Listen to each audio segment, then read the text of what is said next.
Con ustedes le damos la entrada a la abogada, exdirectora de Fundación Cuide Chile y actual directora ejecutiva de la Corporación Sin Fines de Lucro, Veritat et Libertad, quien nos deleitará con su ponencia, Feminismo, el origen de la ideología de género. Un fuerte aplauso para Pamela Pizarro, por favor.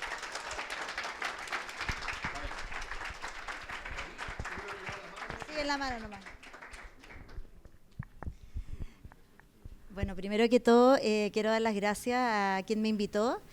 Creo que esta es una instancia muy buena. Yo no la había visto de hacer estos coloquios, así que felicito al equipo organizador. Creo que ya es hora de que empecemos a defender nuestras ideas y veo mucha gente joven, así que felicitaciones por haber entrado en esta batalla cultural. No, pero también padre. Lo que pasa es que aquí hay varias personas que me conocen, entonces por eso se ríen con lo que dije. ¿Y por qué hablo de los jóvenes? Porque yo llevo ya 6 años trabajando en estos temas y cuando empezamos, aquí tengo algunos compañeros de curso, con algún profesor que es nuestro maestro, no había mucha gente joven. Yo creo que era una de las más jóvenes, que tampoco soy tan joven, tengo 3 niños, así que yo era como la jovencita quizás, y de repente esto empezó a expandirse y empezamos a ver que habían chiquillos que se atrevían a levantar la voz. Nosotros nos encontramos con jóvenes de las universidades que tenían miedo a dar su opinión porque eran funados por estos compañeros que eran de izquierda. Esto no solamente pasaba en la Universidad de Chile, esto pasaba en universidades privadas también. Y ese era el panorama con el que nosotros nos encontramos, para que ustedes sepan cómo empezó todo esto. Yo la verdad es que me metí en esto por la ideología de género. Yo empecé a participar de forma voluntaria en una campaña presidencial, lo que me hizo hablar con mucha gente en terreno, y me llamaba la atención que los padres, sobre todo los padres de colegios municipales, hablaban y tenían mucho miedo de esta ideología de género. ¿Qué es la ideología de género? Es la pregunta que todos nos hacíamos, sobre todo los que veníamos llegando nuevos en este tema. Y nos fuimos encontrando que eran teorías anticientíficas que para una persona que no entiende el trasfondo de esto, la verdad es que es una locura. O sea, lo primero que te dicen, ay, Pamela, ¿por qué te metes en esto? Esto va a pasar de moda, es una locura, va contra todo lo natural. Pero la verdad es que los que están promoviendo esto, y yo en esto quiero ser enfática, porque si aquí hay alguien que quiere empezar con la batalla cultural, lo tiene que tener muy claro, los que están del otro lado son personas profesionales, que han estudiado años estas teorías. Estas teorías no son nuevas, estas teorías vienen desde el año 1700 y quizás antes cuando uno empieza a estudiar ya la historia universal. Entonces, me fui metiendo en todo el tema de la ideología de género, fui entendiendo que esto tenía un origen y que el feminismo era clave para todo lo que estamos viviendo hoy día. Así que aquí a los hombres yo los invito a que empiecen a estudiar feminismo, porque el feminismo que estamos viviendo hoy día no solamente se trata de defender los derechos civiles de la mujer o los privilegios que debería tener la mujer, sino que va más allá de la mujer en sí. El feminismo que hoy día tenemos hoy día presente en la sociedad es un feminismo que ya logró la emancipación de la mujer y que hoy día va por los niños. Va por los niños y lo que ellos buscan es la emancipación de los niños. Yo voy a hacer hoy día, los quiero hacer viajar en el tiempo, porque estuve viendo aquí a los otros charlistas y creo que son todos de primer nivel y cada uno va a profundizar en los temas. Yo trabajo mucho con Margarita Rojo, así que ella va a profundizar mucho más todos estos temas que quizás yo les voy a nombrar, así que no se preocupen que hay personas aquí en el coloquio que van a profundizar esto. pero me parece importante, y cuando me hicieron esta invitación, la pregunta que yo me hice, ¿qué hago? ¿Hablo de educación sexual integral, de aborto, o hablo de feminismo? Y me parece que feminismo es un tema que se ha tomado solamente desde un enfoque. Quizás muchos han ido a charlas de feminismo donde se habla de la primera, segunda, tercera, cuarta ola. Yo hoy día no les voy a hablar ni de la primera, ni de la segunda, ni de la tercera o cuarta ola. Yo quiero hoy día que nosotros sepamos y aprendamos de dónde viene el feminismo. El feminismo, como les dije, no es una ideología nueva. Esto ya viene desde el año 1700, cuando un Rousseau habla ya de una revolución identitaria. ¿Y por qué es tan importante? Porque el feminismo, junto a la ideología de género, lo que hace es lograr la revolución de la identidad. El hombre ya no es hombre, la mujer ya no es mujer, podemos ser lo que queramos, en la mañana, en la tarde, en la noche. Los niños ya no son niños, los niños ya no son sujetos de protección de los padres, son personas independientes. Y ojo, que no solamente estamos hablando de los derechos de los niños, estamos hablando de todas las facultades que podría tener un niño emancipado. Y cuando hablo de esto, estoy hablando de que también podría tener relaciones sexuales con un adulto. O sea, aquí vamos a llegar, que esto va a ser lo último que vamos a hablar, a la pedofilia. ¿Qué tiene que ver esto con el feminismo? Vamos a ver que las feministas, las últimas que están hoy día y están hablando, todavía siguen armando literatura feminista, lo que buscan es esta emancipación de los niños. Y no es algo que tengamos tan lejano. Yo trabajo en una fundación que hacemos lobby parlamentario y hace poquito tuvimos que estudiar una ley, tuvimos que convencer a los parlamentarios que rechazara una ley que legalizaba o le sacaba la sanción al incesto. Eso es lo que se está buscando. Entonces, tenemos que estar muy, muy atentos. Aquí los que somos padres más, pero también los jóvenes que sus sobrinos, sus futuros hijos van a enfrentarse a una sociedad que hoy día, de forma muy profesional, está metiendo todos estos temas en la educación. Bueno, como yo les dije, vamos a irnos a 1700 con Rousseau, cuando él hablaba ya de que el ser humano estaba limitado por la sociedad. Decía que la naturaleza humana estaba limitada porque no podía desarrollarse espontáneamente por la sociedad, ya que la sociedad, lo voy a decir bien fácil, construía una personalidad o una forma de ser humano. Por lo tanto, si había una sociedad muy conservadora, estos jóvenes o estos niños, cuando llegaran a la adultez, iban a ser personas reprimidas. Esto estamos hablando de 1700, o sea, cuando nosotros hablamos de identidad de género, ideología de género, siempre pensamos que son ideologías de ahora. Esto ya se venía hablando desde hace mucho tiempo. Hay feministas hoy día que hablan, como Simone de Beauvoir, que seríamos un constructo social. El segundo sexo, la mujer no nace, se hace. Efectivamente, y aquí quizás me va a retar la profesora de antropología, pero yo lo voy a tratar de explicar lo más simple posible. Efectivamente, nosotros tenemos parte de cultura. No es igual una persona que nace en Europa a un ser humano que nace en Chile. Yéndonos de forma más cercana, aquí un ejemplo, no es igual una persona que nace en el norte a una persona que es educada aquí en la zona central o en la zona sur.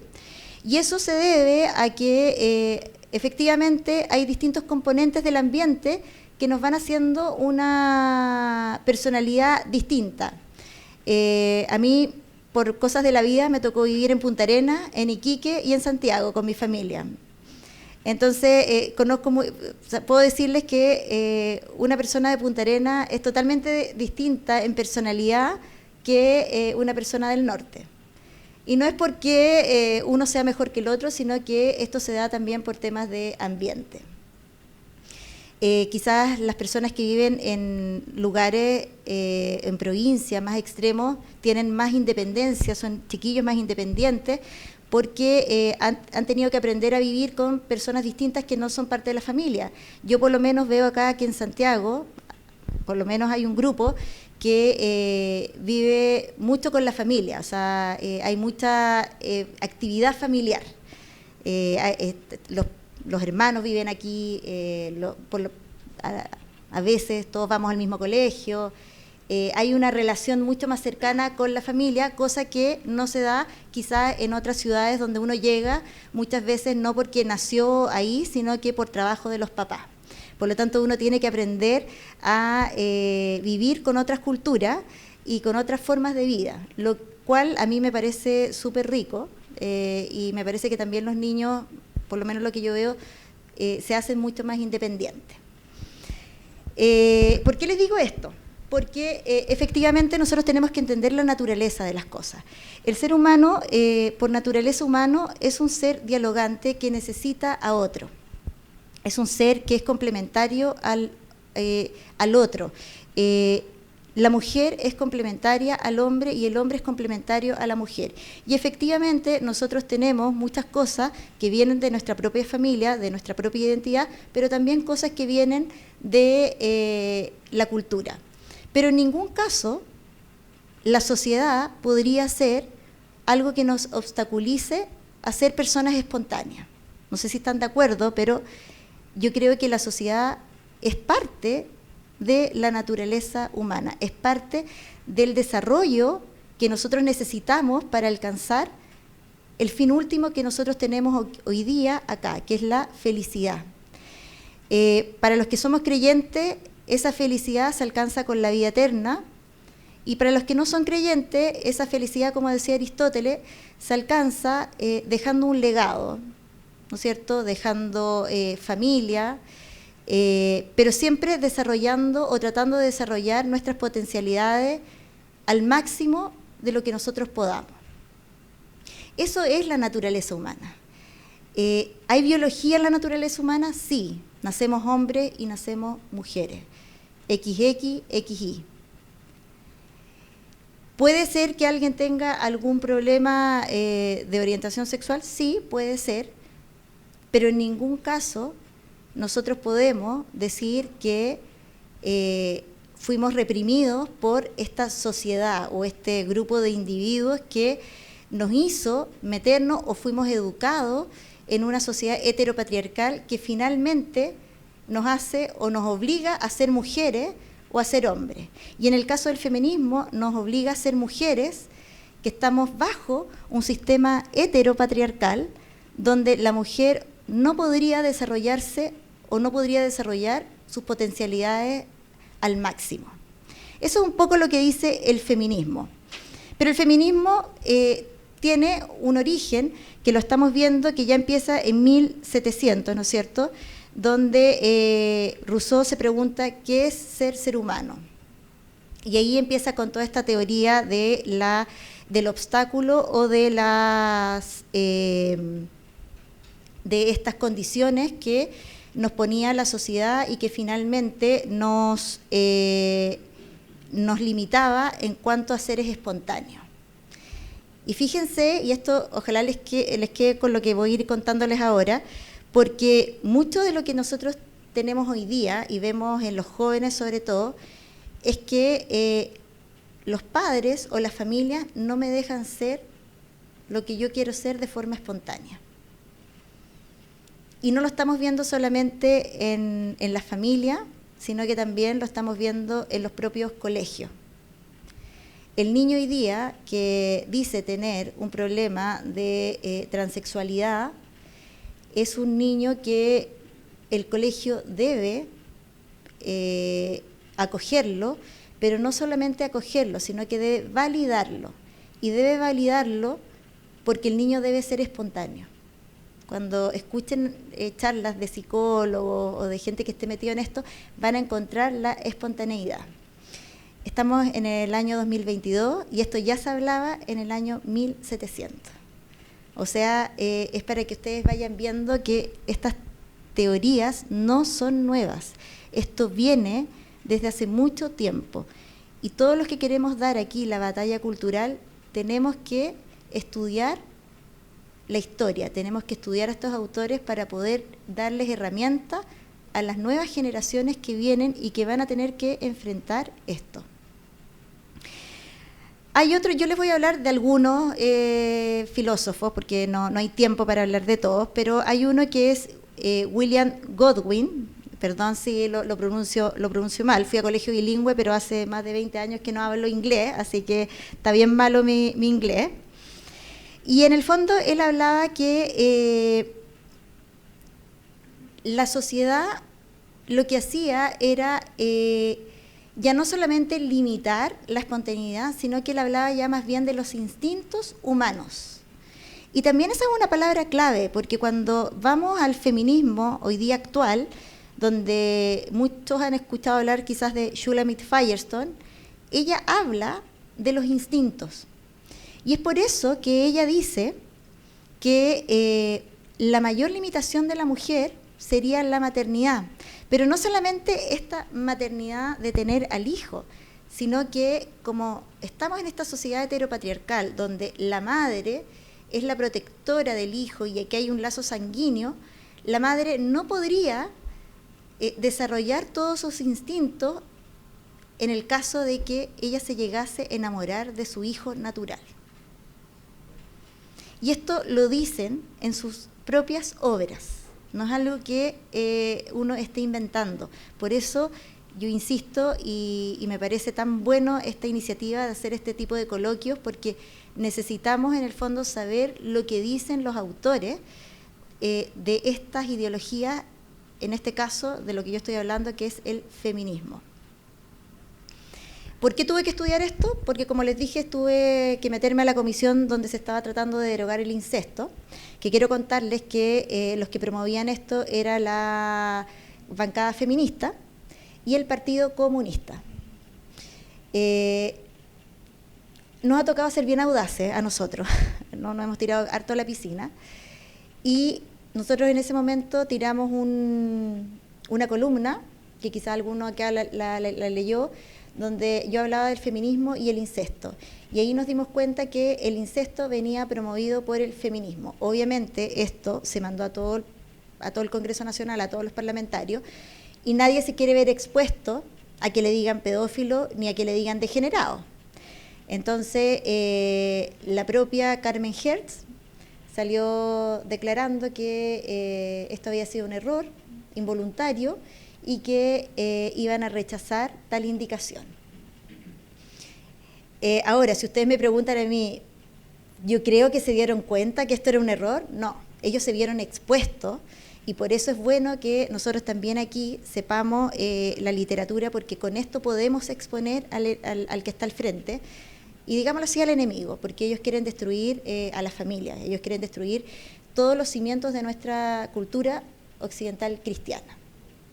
Entonces tenemos aquí a William Godwin, que me gustó que lo nombraran, porque él tiene, aparte de ser un filósofo anarquista, que ahí vamos viendo un poco la relación que tienen todas estas teologías con el marxismo, que hoy día nosotros llamamos neomarxismo. Porque efectivamente cuando uno va estudiando la historia de todos estos filósofos, se va dando cuenta que todos tienen una línea anarquista, marxista, son anticristianos, etcétera, etcétera. Están todos en la misma línea, no es una cosa aislada. Y eso es súper importante porque muchas veces es el problema que nosotros tenemos en nuestro sector, que no sé si acá todos son se dicen de derecha, pero por lo menos las personas que defienden los principios fundamentales de la sociedad occidental cristiana, tenemos el problema que está presente el progresismo. Y el progresismo toma todas estas ideas neomarxistas, pero no solamente personajes de la izquierda, sino que también de la derecha. Es por eso que nosotros vemos que en el Congreso Nacional la mitad de los parlamentarios que se supone deberían tener nuestras ideas y deberían defenderlas, no las defienden. ¿Por qué? Porque están con el progresismo. Y el progresismo viene de todo lo que yo les estoy hablando. Bueno, este filósofo Godwin fue esposo de la primera filósofa feminista, que podríamos decir que fue la primera filósofa, que se llama Mary Wollstonecraft, que fue la primera feminista que quizás empezó ya a meter todo esto de la violencia en las calles. Porque aquí también yo les quiero hacer, y por eso quería hablar de esta feminista, pasa mucho que cuando nosotros damos cursos de feminismo, siempre nos vamos tratamos de explicar de dónde viene el feminismo. Y quizás muchos han escuchado que la primera ola sería el grupo sufragista o el movimiento sufragista. Hay muchas personas que defienden el movimiento sufragista como el buen feminismo o el feminismo que deberíamos seguir. Pero cuando uno empieza a estudiar se da cuenta que efectivamente habían mujeres sufragistas que eran conservadoras y que no estaban a favor del aborto y que efectivamente estaban peleando por los derechos civiles de las mujeres, pero también había muchas mujeres sufragistas que ya estaban con estas ideas de que la maternidad era un obstáculo o era la mayor limitación para la mujer. Y yo les diría que esta feminista es la primera que empieza a hablar todos estos temas. Si bien hoy día los ideólogos feministas, los que están hablando ahora, los actuales, le dan las gracias al movimiento sufragista porque efectivamente de ahí empieza ya lo que es el movimiento feminista propiamente tal, no lo reconocen como grupo feminista, perdón la redundancia, pero como feministas propiamente tales. En todo caso, lo que yo les puedo decir de lo que hemos estudiado es que el movimiento sufragista tiene las mismas armas de lucha que tienen los movimientos de hoy día, que es la violencia en las calles. Y es por eso que cuando uno empieza a estudiar y a leer los relatos de las primeras feministas, hay muchas que dicen y que se arrepienten de lo que hicieron. Muchas dicen que no era a lo que ellas querían llegar. Ellas querían luchar porque la mujer tuviera el voto femenino, porque la mujer tuviera igualdad de condiciones para estudiar, pero en ningún caso querían esta pelea contra el hombre.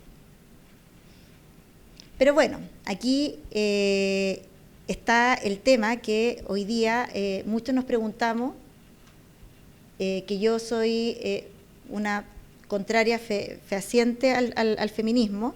¿Qué hacemos con el feminismo? Que es un fenómeno que para mí por lo menos es el feminismo clave de lo que estamos viviendo hoy día. ¿Tratamos de defender un feminismo bueno o desenmascaramos lo que es realmente el feminismo y dónde están sus orígenes y qué es lo que ocasiona el feminismo? Y nos vamos a encontrar que todo feminismo viene de la misma raíz. No hay feminismo bueno, no hay feminismo cristiano. Si aquí hay alguien que es creyente, no hay feminismo cristiano. ¿Y por qué les digo esto?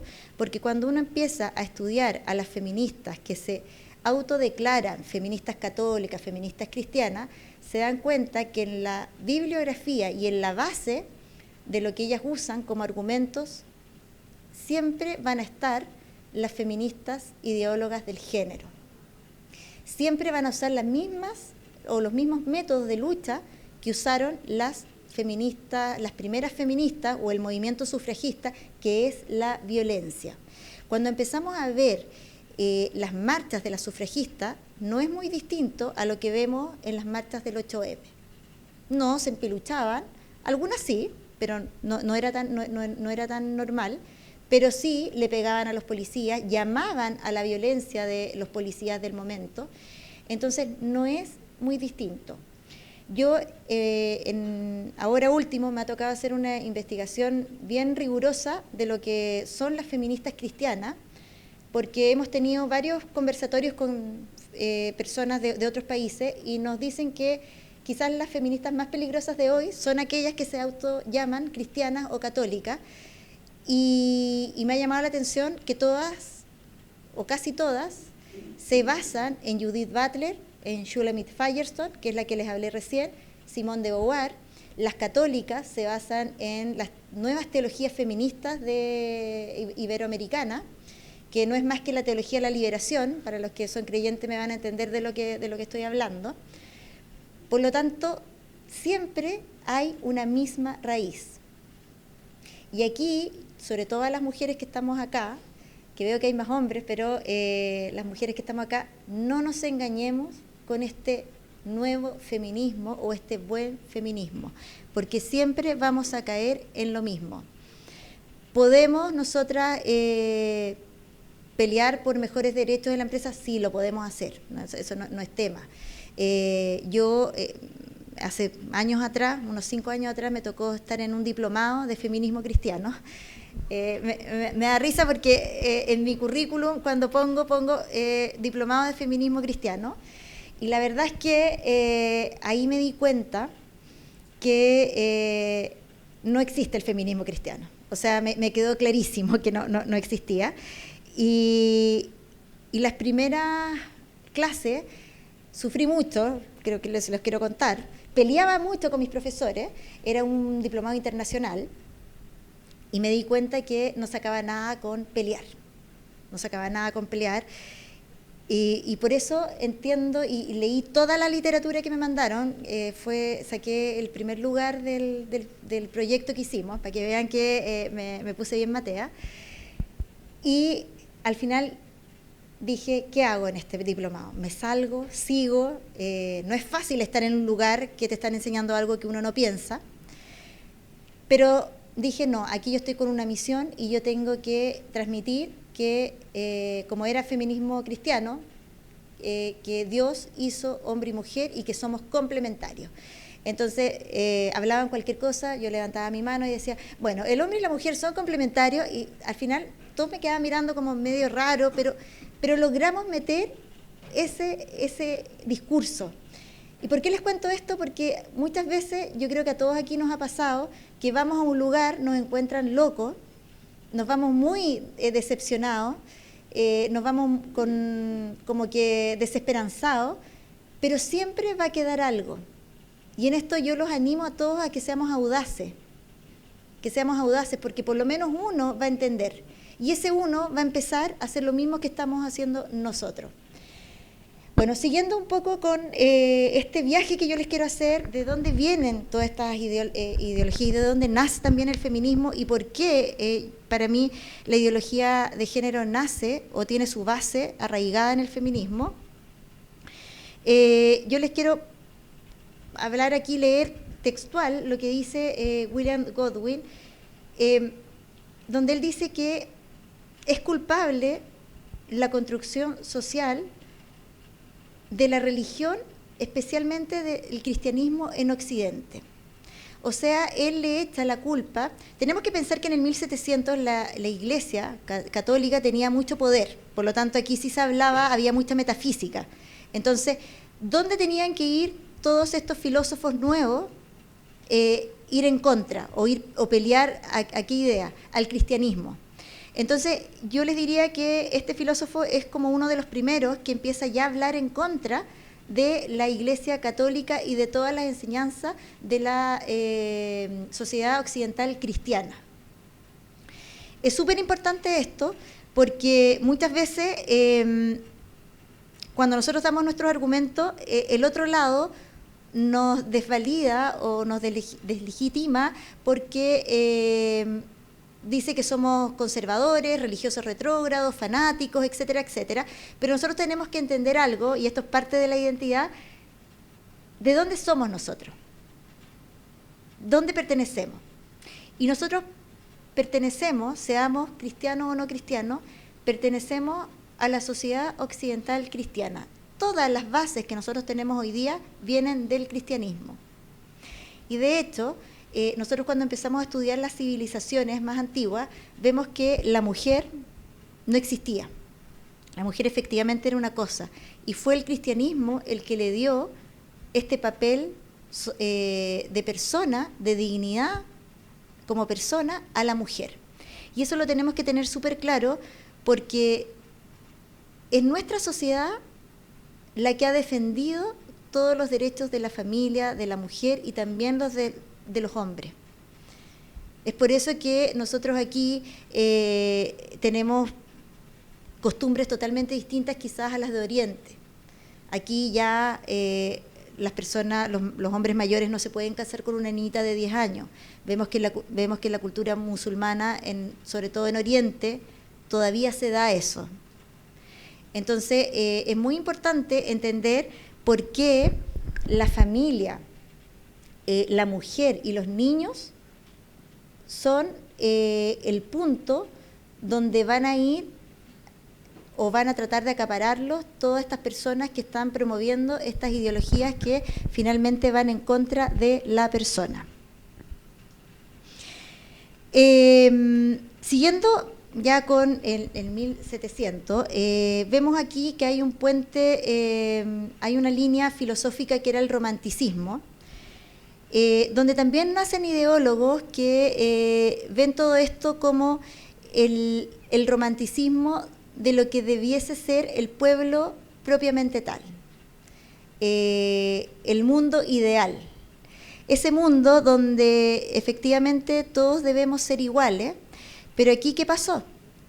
Que como ya había una pelea entre lo que era la metafísica y las nuevas filosofías, empezamos a darnos cuenta que esa igualdad que buscaban todos estos románticos, finalmente, de alguna forma, iban contraponiendo personas contra otras personas, grupos sociales contra otros grupos sociales.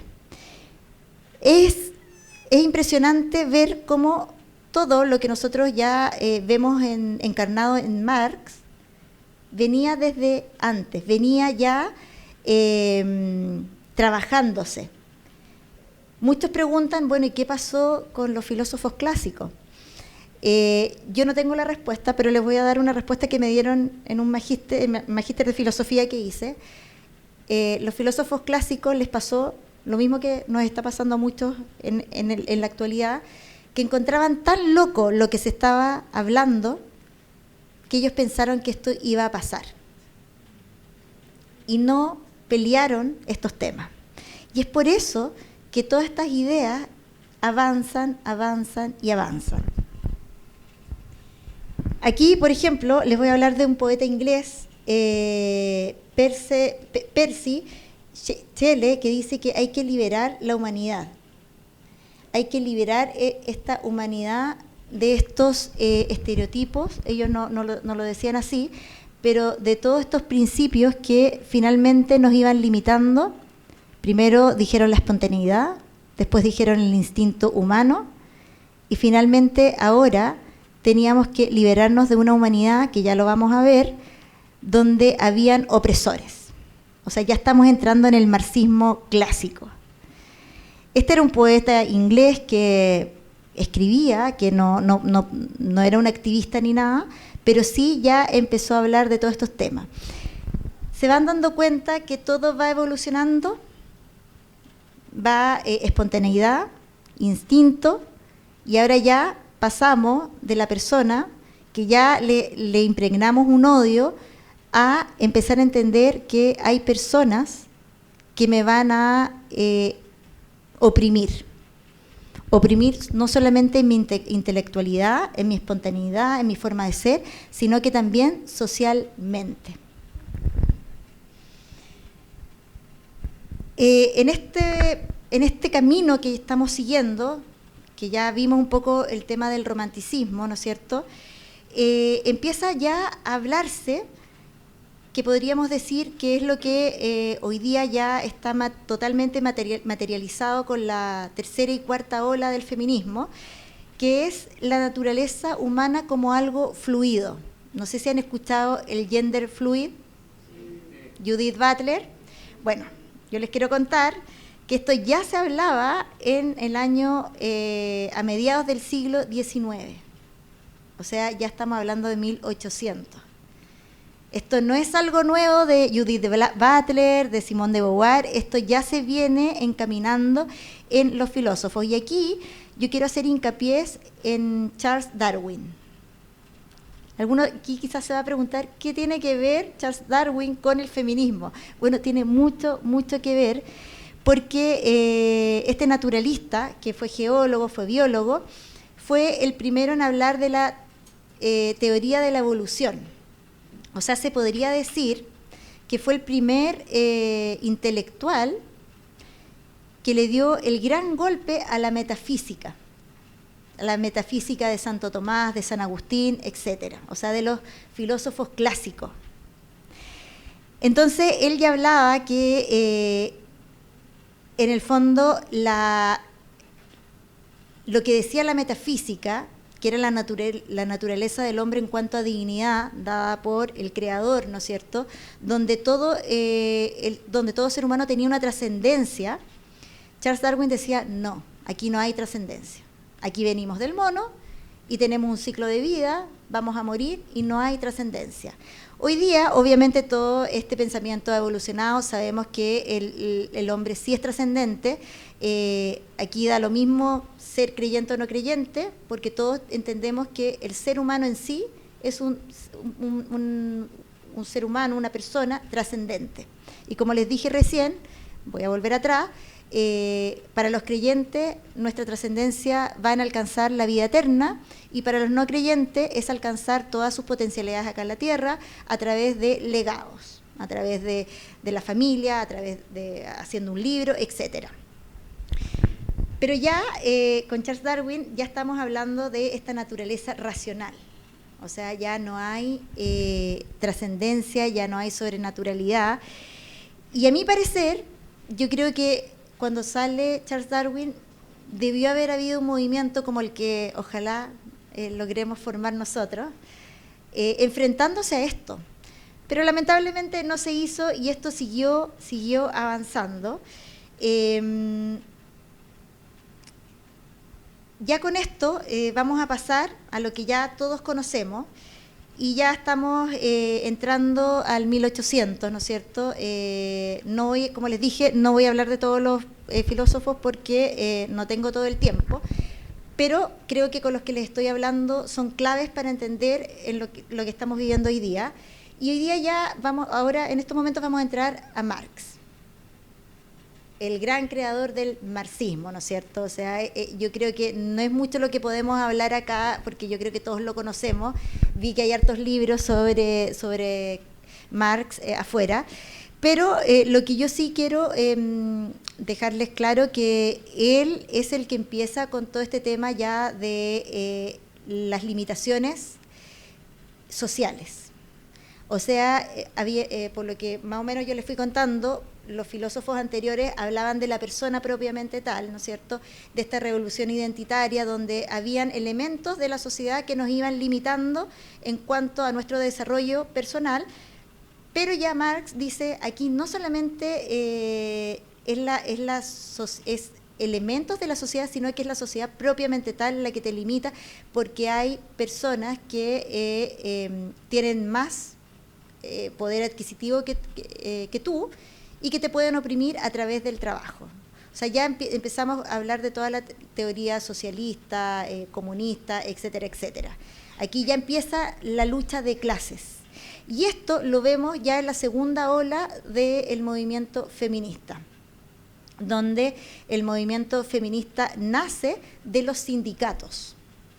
Nace de los sindicatos con esta gran marcha, revolución que hubo, y donde las feministas empiezan ya a hablar del tema del salario. ¿Por qué yo tengo que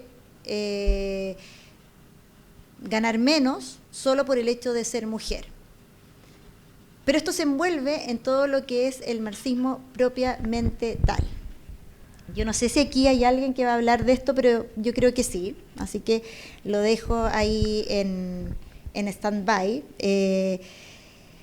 Ya con esto vamos a hablar de Nietzsche, que también es esencial y clave para todo lo que tenemos que saber para entender de dónde viene el feminismo y entender que no hay feminismos buenos. Nietzsche ya hablaba de un proceso de secularización de la modernidad. Decía que el gran obstáculo que el ser humano tenía era Dios. Por eso él mataba a Cristo, Era tan común como eso, era tan natural como eso. Había que matar a Cristo para que todos estos instintos que se me reprimían pudieran salir a flote. Nietzsche es súper bueno estudiarlo porque también se entiende un poco ya el pensamiento de las feministas actuales, en cuanto a que Nietzsche efectivamente decía que el hombre estaba inclinado al mal y por eso el hombre podía o tenía validado, por ejemplo, cometer un crimen, pero que lamentablemente esta sociedad, esta creencia, esta religión que había, limitaba estos instintos del ser humano. Siguiendo ya con todo esto de lo que nosotros hemos estado hablando, Nietzsche sí se enfrenta a los grupos activistas LGTBIQ+, porque en el fondo todavía en ese momento los movimientos LGTBIQ+, no querían estar tan relacionados con el tema de la pedofilia.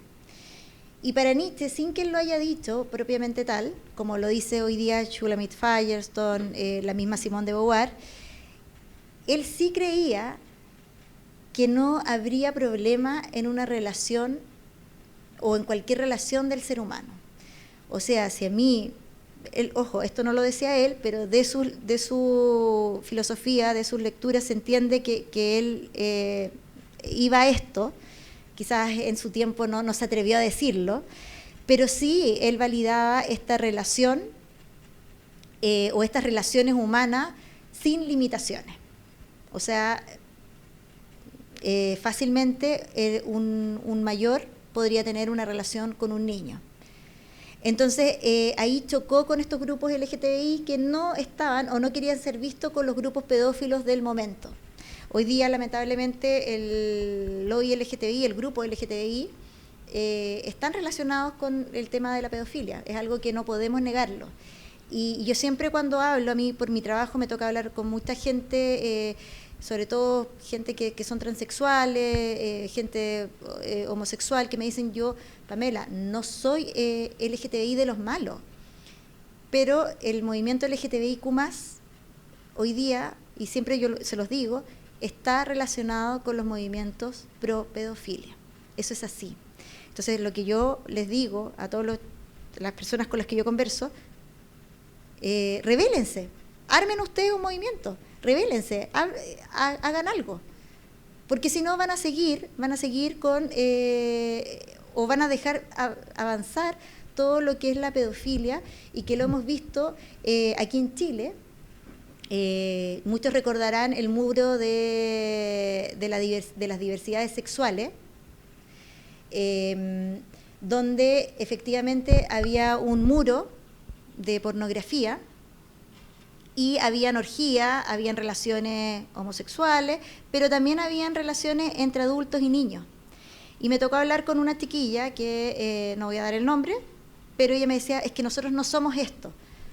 Bueno, entonces reclama igual que yo y pide que borren este mural. Porque si tú estás acá y tú no haces nada, yo no tengo por qué saber que tú, que eres parte de este movimiento, no estás de acuerdo con eso. Entonces, bueno, ya estamos entrando a lo que es la sexualización de la revolución con Freud, que ya aquí los que estudian psicología entenderán muy bien lo que él planteaba, cómo hablaba también de todas las libertades sexuales. ¿Por qué esto es importante? Porque hoy día cuando nosotros estudiamos educación sexual integral, ideología de género, feminismo, nos vamos a encontrar con todos estos temas ahí, en los documentos de la ONU, en los documentos de UNICEF, etcétera. Entonces, por eso es interesante ver que esto no es algo nuevo de ellos, sino que viene desde mucho antes y se fue materializando y se fue normalizando para que hoy día nosotros entendamos que todas las cosas de la sexualidad son normales. Veo aquí que la última charla es de deconstrucción, en el derecho, pero quizás también les va a hablar de la deconstrucción. Hoy día estamos frente a un fenómeno que se los van a hablar, que es la deconstrucción, que es por donde entran todas estas cosas. Margarita Rojo es una gran exponente de este tema, yo estudio con ella esto. La deconstrucción trata de meter todos estos temas de forma muy, muy sutil. ¿Cómo lo hacen en los colegios? A través de la literatura. Como los jóvenes, a través de las pantallas, a través de la música. Pero todo va muy, muy, muy sutil.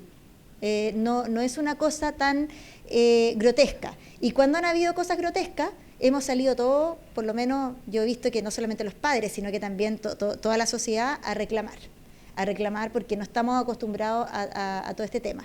Pero es bueno saber de dónde vienen estas cosas y por qué también ellos tratan de normalizar algo. Freud, aquí esto lo encontré en este libro que me llegó la semana pasada y que estoy leyéndolo pero con mucha atención, dice que el contrato social de Rousseau se vuelve así un contrato sexual.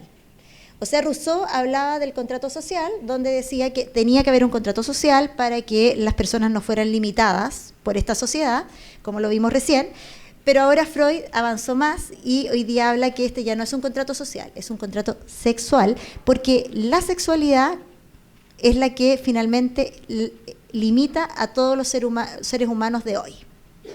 Por eso también se ve todo este tema de la pornografía, del porno, no me acuerdo ahora bien el nombre, pero en el fondo se están tratando de mostrar estas cosas. Yo no sé si ustedes vieron el escándalo de Balenciaga. Sí. Bueno, eso se hizo a propósito. Eso es un fenómeno, es un modelo, un método que se usa para ver cuán normalizados están esos temas en la sociedad. Por eso a mí me gustó mucho ver que en redes sociales esto muchos grupos dijeron no estamos de acuerdo con esto y se empezó a investigar más y más, que tuvieron que borrar todo lo que tenían publicado. Pero esos son los métodos que se usan y eso es parte de la deconstrucción. Por eso es muy interesante cuando nos metemos en estos temas entender cómo funciona la deconstrucción, que es hoy día, yo les diría, el fenómeno filosófico que estamos viviendo en la era hoy día, 2022 y más adelante. Ya para no sé cuánto tiempo me queda, no vi la hora. Ya, voy a ir terminando. Con la Escuela de Frankfurt empezamos con toda la politización de la revolución sexual. O sea, todo lo que hablamos recién se materializa en la Escuela de Frankfurt. Aquí ya empezamos a hablar de la sexualidad como método político. Y es por eso que las feministas usan su cuerpo como arma política. Es por eso que se sacan la ropa, es por eso que se empiluchan y van con colas de caballo, porque es un arma política. Esto está súper estudiado en la Escuela de Frankfurt. Esto empieza en Alemania. Muchos dicen que de aquí ya empieza todo lo que nosotros conocemos y por lo cual estamos dando la batalla cultural, pero yo también creía necesario que teníamos que hablar de más atrás para que vean que todo esto se fue desarrollando de forma lenta y de forma muy organizada.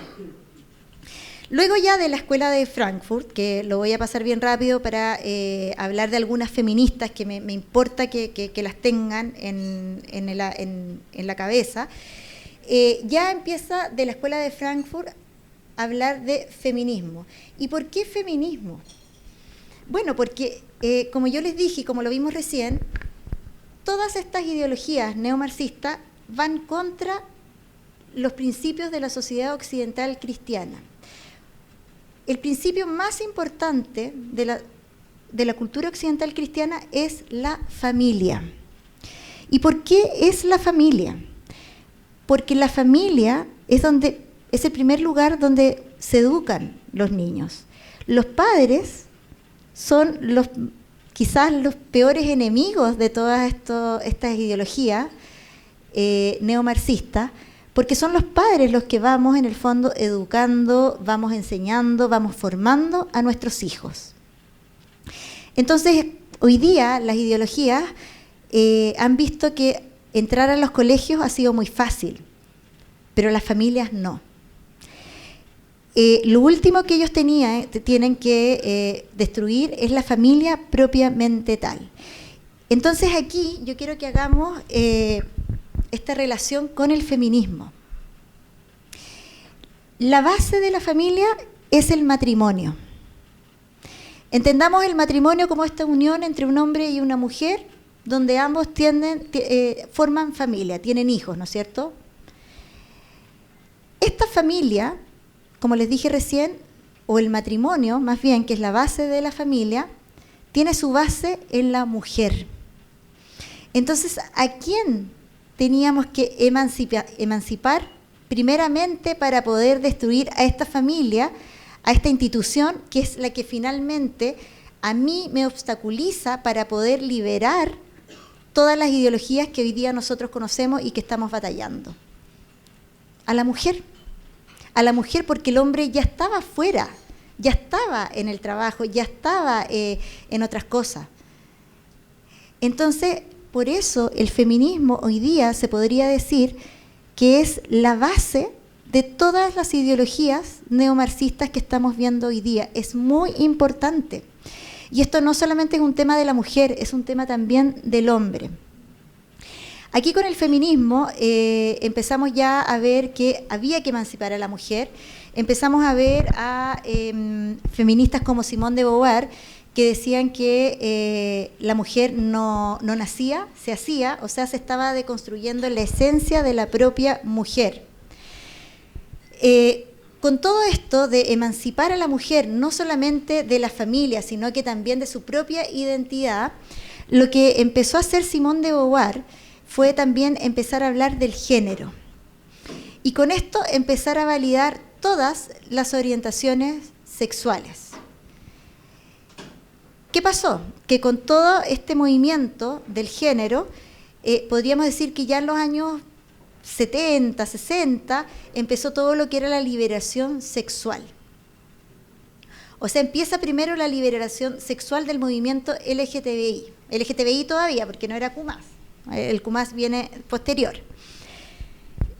Entonces, viene esto primero, se normaliza la homosexualidad, pero esto sigue evolucionando. Entonces ya la homosexualidad es algo normal. ¿Y qué es lo que tenemos que empezar a normalizar?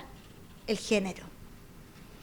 Y el género, hablado ya desde Simone de Beauvoir en adelante, era esta identidad del ser humano que era fluida.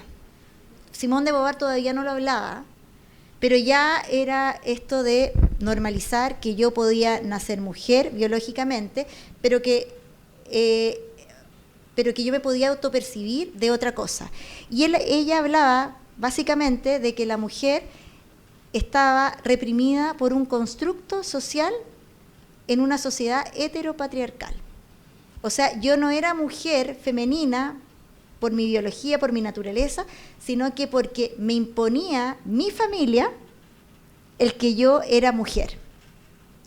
Yo les quiero contar que en el Congreso a mí me tocaba ir a hartos seminarios del INDH, y uno de los seminarios que más me llamó la atención fue cuando hablábamos de la evolución de los derechos fundamentales. Entonces ellos hablaban que el derecho al agua había evolucionado tanto que estaba a la par del derecho a la vida y de la persona humana. Ya, bueno, yo pregunté en qué quedaba entonces esto de la persona, de la biología. Y en las respuestas que me daban era que efectivamente había que acabar con esta nominación de la sexualidad.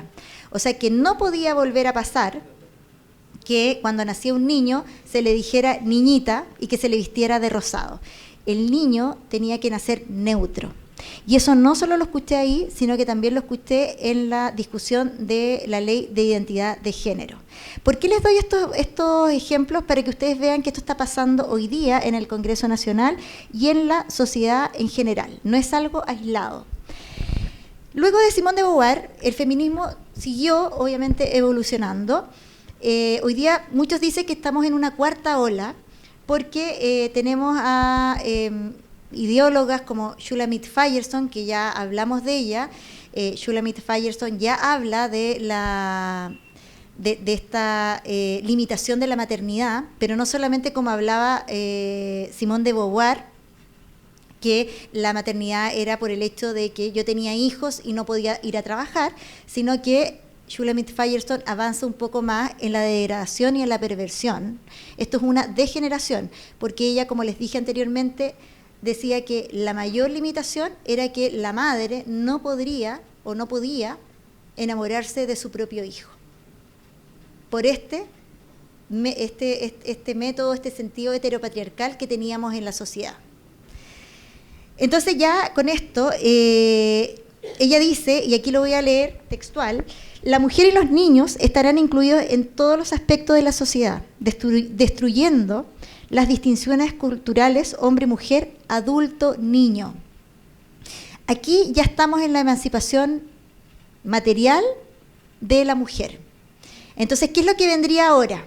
O lo que ya estamos viviendo, que quizás Margarita Rojo lo va a explicar mucho mejor, estamos en la emancipación de los niños. Y es por eso que hay tanta ley en el Congreso Nacional que está tratando de meter todo lo que es la ideología de género en los colegios. ¿Por qué es importante saber qué es lo que está pasando hoy día? Porque cuando hablamos de la emancipación de los niños, no es solamente sacar una emancipación, solamente emancipar a los niños de los padres para poder adoctrinarlos, sino que además hay que emancipar en todos los aspectos de la vida. Y esto es también relaciones sexuales con adultos. Entonces, por eso hoy día tenemos una ley que estaba tratando de derogar el incesto y ya tenemos una ley aprobada que derogó también la distinción o la sanción de relaciones entre mayores y adultos, mayores de 14 años y adultos. ¿Qué es lo que decían los congresistas? Decían, da lo mismo porque aquí estamos hablando de niños de 14 años con adultos de 19, 20 años. Cuando nosotros le hicimos la pregunta, ¿qué pasa con un niño de 14 o una niñita de 14 con un hombre o con una mujer de 40, 50 años? Eso es pedofilia.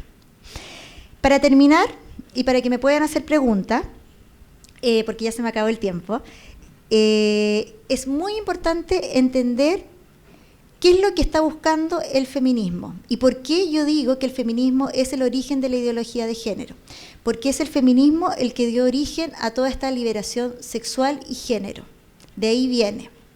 Lo vimos que venía de antes, pero el feminismo materializó a través de sus ideólogas y a través de las normas lo que nosotros hoy día conocemos como la ideología de género. Además, el feminismo promueve el aborto. ¿Y por qué promueve el aborto? Porque efectivamente la maternidad es el mayor obstáculo y es lo que nos distingue de los hombres. Pero esto se tiene que implementar de una forma. Y adivinen cómo se implementa esto. A través de la educación sexual integral. La educación sexual integral no solamente va a hablar del tema de la educación sexual propiamente tal, sino que también busca el adoctrinamiento desde la más temprana edad. A través de los derechos sexuales y reproductivos les van a enseñar el aborto a nuestros niñitos, les van a enseñar toda la ideología de género, porque se habla de la identidad de género, es cosa de ver los materiales que están llegando a los colegios. Y todo esto es para lograr la emancipación total, que es lo que habla Shulamit Firestone, donde no va a haber distinción, donde se destruye el binario. No hay adulto-niño, no hay mujer-hombre, no hay rojo-blanco, todo es un fluido, como lo dice Judith Butler, que hace poquito estuvo en Santiago, en la Universidad Diego Portales. Para terminar, quiero darle las gracias nuevamente por este coloquio, porque creo que esto lo tenemos que hacer en un hotel. Lamentablemente no lo podemos hacer en una universidad, porque no hay universidad que, como la Diego Portales, que invita a sus promotoras. Aquí, lamentablemente, no hay universidades, ni siquiera las católicas, que se atrevan a hablar de estos temas. Bueno, dejo un tiempo para preguntas y eso. Ahí, no sé quién va... Si vamos mediando quién fue el que había representado primero y vayamos mediando, hagamos ¿cuántas preguntas? ¿Cuatro? Ustedes quieran. Lo digo por el tiempo. Sí. Estamos aquí, fue la mano acá, la vi, comprando unos caballos. Aquí y nos terminamos con la última ahí. Ahí tenemos las cinco preguntas, ¿vale? Para que no sean tan largas por el tema del tiempo. Sí, voy a tratar de ser muy breve. Cuando se refiere a Rousseau, bueno, Rousseau, Voltaire, son como los gobernantes actuales que dijeron, si quieren los padres de la patria, ¿no? Rousseau, contra la social. Ahora, no creo que Rousseau a lo mejor hay un aprovechamiento de las feministas para meter a Rousseau en este asunto. A ver, lo que pasa es que lo que yo quiero tratar de aquí mostrarle es que todo esto es una evolución. Esto no es algo nuevo como nos han tratado de decir hoy día. Estas son ideologías nuevas. Por eso el feminismo, por ejemplo, de Rousseau, no se estaría en ese momento Rousseau no está escrito y Freud creyó ver estos contratos sexuales, Claro, él lo evoluciona en un contrato sexual, sí. Rousseau ni lo pensó. No, probablemente quizás no lo pensó o lo pensó y no se atrevió a decirlo, pero todo va, pero para entender todo lo que estamos viviendo hoy día y poder, en el fondo, dar la batalla cultural, tenemos que entender de dónde vienen estas ideas. ¿Me entiende? Nietzsche tampoco se atrevió a hablar de la pedofilia propiamente tal como lo dice hoy día Shulamit Firestone, pero ya tenía en sus ideas algo que podía desencadenar o decantar en lo que hoy día conocemos como la pedofilia. Pero en lugares muy conservadores como recordamos la ex Unión Soviética o Cuba, el homosexualismo resulta prohibido. Porque eso es el marxismo clásico. No alcancé a hablar de eso, pero eso es el marxismo clásico que es totalmente distinto al neomarxismo, que es lo que estamos viviendo hoy día. Eso. Ya. Vamos entonces con Miguel, vamos por el señorita acá, vamos aquí y terminamos con Luis. Muchas gracias por la charla, estaba súper buena. ¿Se escucha bien? Sí, se escucha. Mira, tú hablaste del desarrollo de las ideas, por un lado, que vienen desde el presidente, Rousseau para adelante. Lo podemos ver también no tan solo orientado a lo sexual, sino que también orientado a lo orgánico, lo político, con Foucault, Bataille, y Deleuze, que ahí Juan Cristóbal puede comentar más detalles. Hablando de estas ideas que van a la liberalización sexual, le faltaba a estos tipos la evidencia empírica. Y no mencionaste en tu charla el informe 15, de Alfred 15, que para contarle a la audiencia que fue un informe donde más de 320 niños fueron sistemáticamente durante 6 años sometidos a vejámenes sexuales, niños de 2 a 15 años, y todo ese resultado de esos estímulos terminó en 32 orientaciones sexuales, que evidentemente eran trastornos, porque eran niños abusados. O sea, terminaron comportándose como cualquier cosa, y esa es la base empírica de que sí, el ser humano se puede construir sexualmente, algo así, pero es un tema absolutamente degenerado. ¿Cómo se llama ese estudio, perdón? El informe 15, de Alfred 15.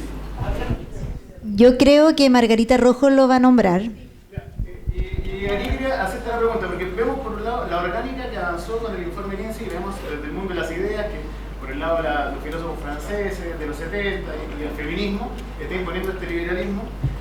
Recordando los filósofos de los 70 que tienen esta frase que a mí la verdad me da un poco alergia, de que lo personal es político. Imagínate en el 8.000 millones de personas en el mundo que en su deseo personal lo pongan lo pongamos a conversar. O sea, no hay institución que soporte esa diversidad, porque aparte el otro día vamos a desear algo distinto.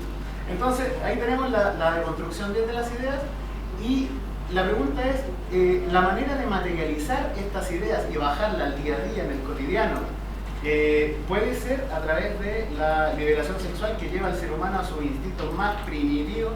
Y aquí esa era la primera pregunta. Y la segunda pregunta, ¿te parece que hay una relación entre llevar al ser humano a sus instintos más primitivos, más animales, como es el desarrollo sexual y una disforia sexual absoluta? Como lo que pasó con estos movimientos, viste que el catolicismo derribó toda esta cultura que sacrificio humano, comiéndose corazón, etc. Toda esa cultura ritualista. ¿Te parece que quizás ahora se está buscando volver a esa humanidad primitiva, animal y más ritualista? No me cabe la menor duda. Lo que buscan estas teorías son la destrucción de la naturaleza humana. Esto yo lo hablo cuando doy charlas de educación sexual integral, que quizás lo va a hablar la Margarita, pero lo que se hace con esto ¿Por qué se tiene que empezar desde la más temprana edad? Porque nosotros tenemos un ciclo natural. Y ese ciclo natural, en cada etapa, nosotros vamos formando diques. Vamos formando la vergüenza, el pudor, el asco, el arrepentimiento, etcétera, etcétera. Eso se va desarrollando y se dice psicológicamente que esto se da entre 0 a los 7, 8 años. Entonces, por eso, por lo que tú estás hablando, es que ellos necesitan empezar a adoctrinar y a meter todas estas ideas perversas en los niños más chiquititos, porque cuando sean adultos no va a ser, cuando ya sean adultos no van a tener estos diques que quizás tenemos todos nosotros, que quizás se nos viene una idea, pero por la vergüenza, por el pudor, por el miedo, no lo hacemos. Hay algo que la racionalidad nos dice, no se haga. Esto también se puede explicar por el derecho natural, pero no era el tema de mi charla, pero efectivamente sí, va en ese camino. Vamos con la tercera pregunta también. Sí, hola Pamela, soy Antonia Enríquez, profesora, te agradezco mucho la intervención. En lo personal estoy como súper preocupada por lo que está pasando y ocupada. A mí me costó personalmente mucho entender esto. Estaba en el 2020 muy preocupada de la situación de salud y ahora ya cuando está más claro eso, ahora empecé a ver con más claridad todo, pero he tenido que leer mucho y escuchar charlas, qué sé yo. Entonces en ese sentido te quería preguntar literatura o libros o estudios que nos puedas recomendar. Y aquí en el aula hacer un llamado hacia ahí colegas presentes, profesores, por favor comuniquémonos para poder empezar a hacer como grupo de estudio, porque yo creo que esta cuestión amerita, yo lo encuentro tan profundo, yo digo, a ver, yo me paro como Antonio y digo, ¿cómo? Porque es lo que quiero hacer más adelante. Yo le explico a los padres y a toda la gente, porque esto está transversalizado a través de todo, la música, los medios, o sea, vivimos en esto, la gente no se está dando cuenta que está en esta deconstrucción ya. Entonces, ¿cómo yo me preparo tan bien para explicar, como digo yo, con pera y manzana, como me tuvo que pasar conmigo misma, esto que está pasando y la gente diga, y llegue a la gente a tomar conciencia, ya sí, logro entender, esto va por aquí, por allá. Entonces, por ahí va. Miren, a ver, yo siempre trato de recomendar algunos libros cuando... Son muchos los autores, no los vamos a alcanzar a leer y la verdad es que son bien densos. Entonces, si vas a empezar con esto, yo te recomiendo, que no está tan actualizado, pero es bueno leerlo, es el libro de Agustín Laje con Nicolás Márquez, que es el libro negro de la nueva izquierda. Es muy didáctico, es la base. Luego de eso, si te vas a meter en temas de feminismo, ideología de género, ya temas de la niñez, el de Pablo Muñoz Iturrieta, Viviendo en mi cuerpo equivocado, creo que se llama, que está afuera. Y yo hoy día estoy leyendo, que me llegó la semana pasada, y que yo lo estaba viendo, estaba tratando de sacar cosas por distintos lados. Me llega este libro, que efectivamente lo recomiendo, es de Pablo Muñoz Iturrieta, también está afuera, porque es muy didáctico. Pablo Muñoz Iturrieta es muy didáctico, es muy fácil de leer. Entonces, para los que queremos profundizar, es súper bueno tener estos tipos de libros, porque vamos a la fuente primera, pero obviamente yo les digo, no traten, o los que quieran y puedan, háganlo, pero no traten de empezar a leer de un solo autor, porque se van a agobiar. Es mucho, y muchos son muy densos. De hecho, yo les quiero, en los magísteres de filosofía, tampoco nos hacen leer el libro entero del autor, nos pasan papers. Entonces, como yo no les puedo pasar los papers, yo les recomiendo estos 3 libros para empezar. Son muy buenos y ahí ya te vas a empezar a meter en esta temática. También tengo un ensayo, te lo puedo mandar, que también es bien bueno. No sé si hay otra pregunta más o... Luis, y con eso ya terminamos. vamos terminando por acá. Hola, buenas tardes, gracias por la presentación. Son 2 preguntas, pero son un poquito más cortitas. La primera es si el feminismo se puede considerar como una lucha exclusiva de mujeres. Te pregunto eso porque hay muchas veces donde dicen, tú no opinas porque eres macho, tú no opinas porque eres el opresor, bla, bla, bla. Y segundo, una de las marchas más conocidas, pero que no es popular, es la marcha a la cacerolas vacías que se le hizo a Allende. si no me equivoco, el año 71. ¿Esa marcha se podría considerar como una marcha feminista porque fue masivamente de pura mujer? A ver, no, el feminismo no es exclusivo solamente de las mujeres, ya lo vimos y les traté un poquito de contar que el feminismo lo que está buscando hoy día es la emancipación de los niños, y aquí hay padre y madre, entonces no es algo exclusivo de los hombres, y yo llamo a todos los hombres que empiecen a estudiar feminismo y se atrevan a empezar a defender sus ideas, porque hoy día lo que está pasando en el Congreso Nacional es que los hombres están quedando muy, muy por debajo de, o muy relegados de todo lo que es la protección legal. Se están cambiando las cargas de la prueba, así que yo te animo a que empieces a estudiar feminismo y te vas a dar cuenta que no es algo exclusivo. Lo que menos buscan es el bienestar de la mujer. Y respecto a lo otro, yo no lo tomaría como una marcha feminista. La mujer siempre ha sido clave en la sociedad a lo largo de toda la historia. Entonces, si uno ve la historia, las mujeres siempre son las que mueven o forman movimientos sociales, pero es porque nosotras tenemos un rol fundamental en lo que es la base de nuestra sociedad, que es la familia. Entonces, eso también a nosotros nos lleva a pescar olla, a tirarnos en la calle, como lo hicimos también hace poco tiempo atrás por el tema de las garantías de la niñez, por nuestros hijos. Y ahí yo creo que, por lo que yo escuchaba a testimonios de que fueron a esa marcha, muchos fueron por sus hijos. Entonces no lo tomaría como una marcha feminista en ningún caso. La última pregunta, Luis, y con eso ya estamos. Hola, Pamela, mucho gusto. Mira, después de todo el revisionismo histórico que acabáis de hacer, nos llevaste a viajar en el tiempo, nos hablaste de cómo ha ido evolucionando y cómo cada uno de los teólogos y filósofos, o sea, de los filósofos han ido tomando elementos anteriores, ¿cierto? Me doy cuenta que culmina con una liberación sexual, ¿cierto? Además, tomando en cuenta que en la demonología cristiana, ¿cierto?, existen los incubos y los sucubos, que son demonios femeninos y masculinos, ¿cierto?, que toman a sus víctimas y las someten a vejámenes sexuales. ¿Hay alguna relación que tú podáis decir que podéis encontrar entre el feminismo y el satanismo?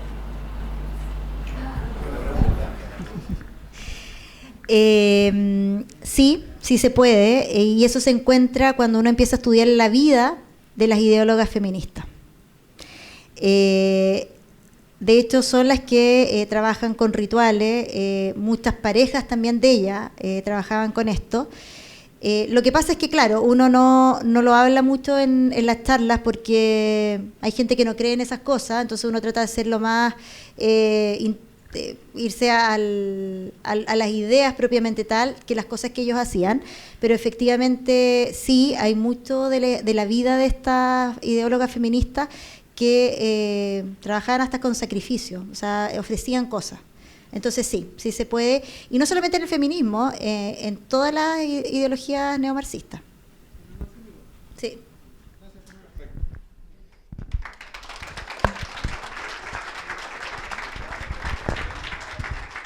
Muchísimas gracias, Pamela. La presentación impecable.